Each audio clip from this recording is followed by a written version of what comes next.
Assalamualaikum warahmatullahi wabarakatuh. Selamat pagi. Salam, Om Swastiastu, Namo Buddhaya, salam kebajikan.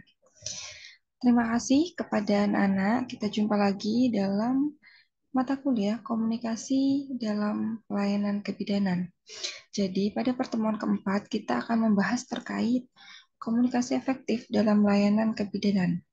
Pada bagian keempat ini, kita akan fokus mempelajari apa itu definisi dari komunikasi efektif, bagaimana proses komunikasi efektif, apa itu tujuan dan bentuknya, kemudian unsur-unsur dalam membangun komunikasi efektif, serta yang terakhir adalah syarat komunikasi efektif. Setelah mempelajari hal ini, diharapkan mahasiswa bisa menjelaskan lagi apa definisinya, kemudian menjelaskan bagaimana proses komunikasi efektif, kemudian juga bisa mengidentifikasi apa tujuannya, kemudian selanjutnya bisa mengidentifikasi unsur-unsur yang ada di dalam komunikasi efektif, dan bisa menyebutkan syarat komunikasi efektif. Untuk yang pertama, komunikasi efektif adalah komunikasi yang mampu menghasilkan perubahan terhadap seseorang, baik berupa sikapnya yang biasanya disampaikan dan terlihat dalam suatu komunikasi. Nah, komunikasi efektif ini merupakan komunikasi yang dimana pesan diterima dan akan dimengerti sebagaimana yang dimaksud oleh pengirimnya, kemudian pesan yang disetujui oleh penerima dan ditindaklanjuti dengan perbuatan yang diamati oleh pengirim, kemudian tidak ada hambatan dalam prosesnya untuk melakukan apa yang seharusnya dilakukan untuk menindaklanjuti pesan yang sudah dikirim.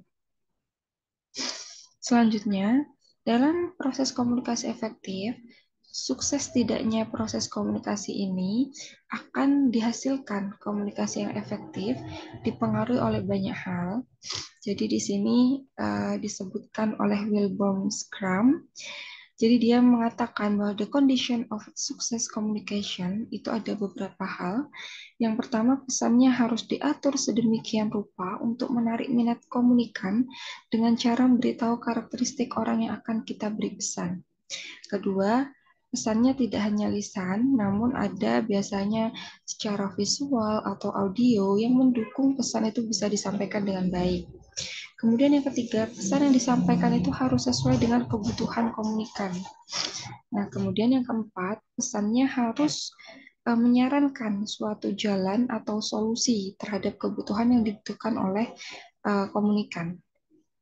Kemudian ini tujuan dan bentuk dari komunikasi uh, efektif ya, ini maksudnya. Jadi dalam komunikasi efektif ini tujuannya untuk memberi kemudahan dalam memahami pesan yang diberikan. Bentuk komunikasi efektif ini antara lain komunikasi secara verbal dan secara nonverbal. Jadi di sini komunikasi secara verbal itu terdapat beberapa poin, yaitu maksud pesannya ringkas, bahasanya mudah dipahami, biasanya akan tetap ada humor, ada tujuan yang jelas, dan bahasanya mudah dipahami. Kemudian untuk yang nonverbal ini terkait dengan penampilan fisik, sikap tubuh, bagaimana cara berjalan, kemudian juga sentuhan. Nah, ini unsur-unsur dalam membangun komunikasi uh, efektif ya. Kemudian selanjutnya dalam syarat-syarat komunikasi efektif, jadi di sini yang pertama yaitu respect. Respect ini adalah sikap menghargai terhadap individu yang menjadi sasaran pesan yang akan kita sampaikan. Kemudian yang kedua ini adalah empati. Empati ini kemampuan kita untuk menempatkan diri kita di posisi orang lain.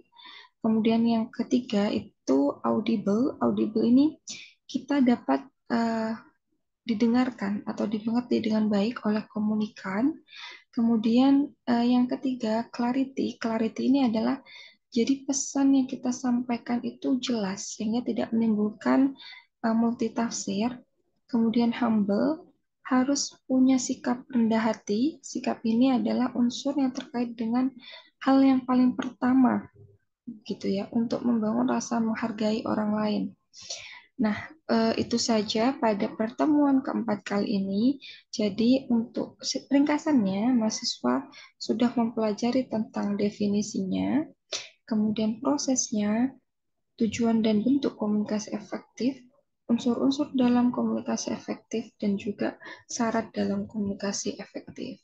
Ya, untuk selanjutnya kita akan pelajari lebih detail di dalam kelas. Terima kasih.